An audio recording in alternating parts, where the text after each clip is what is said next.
Eto nga mga kasolid at natapos na namin ng liha ang kahan ni Helmax. Kaya ililiha natin ulit yan ng pampapino. Eto yung kinalabasan niya. Yan daw yung tinatawag na kulay beige. Tingnan nyo naman napakaangas. Worth it naman talaga yung pagliha natin ng 3 araw dyan. Baka June Paintworks yan, gar. Kaya kung gusto nyo magpapinta, punta ka na sa location niya. O kaya PM mo ako, promise hindi kita tutubuan. Pero kahit pang merienda, okay na yan.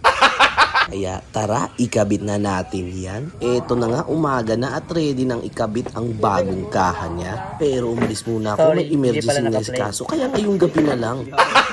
Hindi ko na nga nakita yung pagpintura kasi nga napuyat ako. At anong oras na ako nagising. Pero nakita naman natin yung result, maganda naman talaga. Kaya eto kami at kinakabit na namin kasi pagka umaga show na din. Kaya slow mo muna natin yung video para hindi kayo antukin.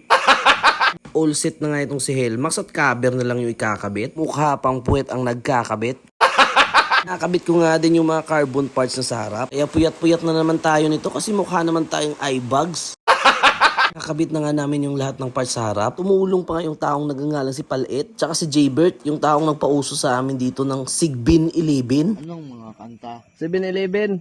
7-Eleven.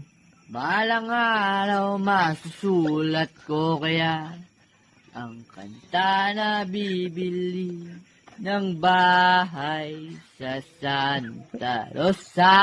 Yun nga yung pinasikat niyang kanta, yung Sigbin 11. At yun nga, tinatapos na namin ito sa may bandang likuran. Hindi lang nga ang mga playerings ni Helmax, pero mga malalaki. Pag ikaw mag-isa, napaka-hassle naman talaga. Tiyak nang dito yung mga tropa para patagalin at pahabain yung mga trabaho natin. Sureball na hindi ka aantukin. At sa sobrang sipag nga, kahit ano nang kukulikutin. Kahit yung mga cabinet na hindi na dapat galawin, binabaklas na din. Tapos sabay-sabay pagsasalpakin. Gago! O diba? Ang sipag-sipag ko din. Siyempre, ano pang magagawa natin? Motors yung pagka-umaga puyat-puyat na din to par. Kaya sobrang prepared na kami kasi 2 days and 2 night preparation lang to.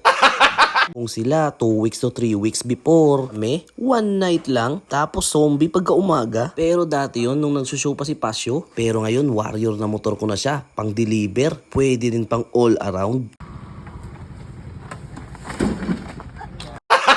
Gago! Malapit na nga natin matapos makabit lahat yung mga kaha niya. After nyan, kailangan din nating irabing compound para naman mas lumabas talaga yung kulay niya. Kaya ready na Kaya mga kasolid, noorin nyo na lang sa kadugtong ng content na to. Yung sa motor show na. Ka-PM na rin sa akin kung saan ka nanonood ng video ko ngayon. Para alam ko naman kung saan nakaabot yung balasubas kong content.